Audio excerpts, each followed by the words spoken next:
Bismillahirrahmanirrahim. Nabi Muhammad SAW adalah contoh tauladan manusia di bumi. Rasulullah SAW memiliki hati yang luas dan sangat memaafkan. Ketika itu ada seorang pembesar harismatik dari kabilah Hunaifiyah bernama Sammamah, yang berhasil ditangkap umat Islam. Sammamah ditangkap kaum muslimin karena telah banyak membunuh para pemeluk agama baru yang diajarkan Rasulullah SAW itu. Sebelum ditahan, Sammamah terlebih dahulu dihadapkan kepada Rasulullah untuk menentukan keputusan apa yang hendak diambil. Setelah melihat keadaan Sammamah, Rasulullah SAW tidak banyak berkomentar dan hanya berkata, "Perlakukan dia dengan baik," kata Rasulullah.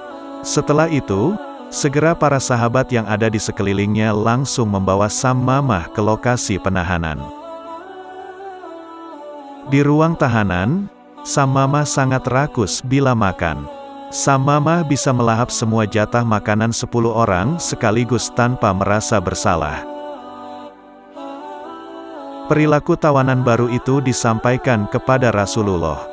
Lagi-lagi Rasulullah tidak banyak memberikan komentar dan Rasulullah pergi ke bilik istrinya dan berkata, "Hari ini aku kedatangan tamu yang doyan makan.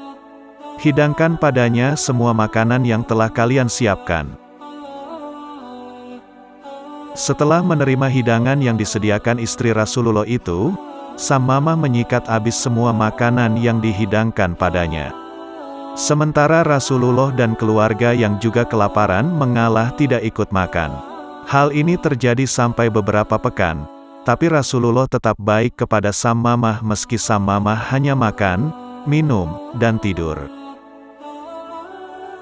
Selain memberikan makan, Rasulullah juga selalu memperhatikan perkembangan kondisi Sammamah. Setiap kali bertemu Nabi, Sammamah selalu mengatakan, "Muhammad, aku telah membunuh orang-orangmu. Jika kamu ingin membalas dendam, bunuh saja aku," katanya dengan nada tinggi. Mendengar perkataan itu, Rasulullah tidak banyak bicara dan hanya menatap lawan bicaranya sambil sedikit tersenyum. Melihat sikap Nabi Muhammad seperti itu, Sammamah semakin sombong dan kembali berkata, "Namun, jika kamu menginginkan tebusan, aku siap membayar sebanyak yang kamu inginkan," katanya. Seperti keadaan tadi, Rasulullah hanya mendengarkan ucapannya dan tidak mengucapkan sepatah kata pun. Beberapa hari kemudian, Rasulullah membebaskan Sammamah sehingga ia bebas pergi kemana saja.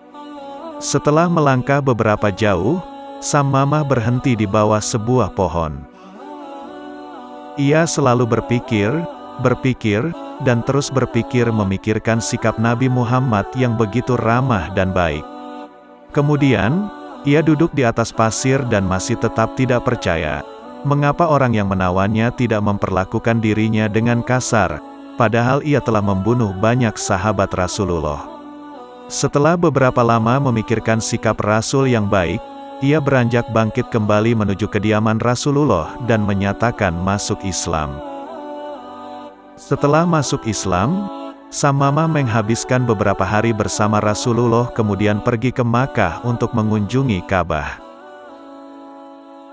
Sesampainya di sana, Sammamah menyatakan dengan suara lantang, "Allahu Akbar, Allahu Akbar, Allahu Akbar."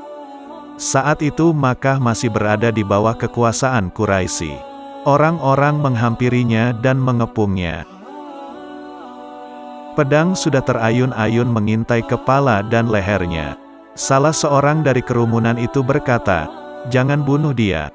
Jangan bunuh dia, dia adalah penduduk Imamah. Tanpa suplai makanan dari Imamah, kita tidak akan hidup." Sammamah menimpali, "Tetapi itu saja tidak cukup. Kalian telah sering menyiksa Muhammad. Pergilah kalian menemuinya dan minta maaflah pada beliau dan berdamailah dengannya. Kalau tidak, Aku tidak akan mengizinkan satu biji gandum dari imamah masuk ke Makkah, katanya. Sammamah kembali ke kampung halamannya dan ia benar-benar menghentikan suplai gandum ke Makkah. Bahaya kelaparan mengancam penduduk Makkah. Para penduduk Makkah mengajukan permohonan kepada Rasulullah, "Wahai Muhammad, engkau memerintahkan agar berbuat baik kepada sanak dan tetangga. Kami adalah sanak saudaramu, akankah engkau membiarkan kami mati kelaparan dengan cara seperti ini?" Seketika itu pula, Rasulullah menulis surat kepada Sammamah, memintanya untuk mencabut larangan suplai gandum ke Makkah. Sammamah dengan rela hati mematuhi perintah tersebut.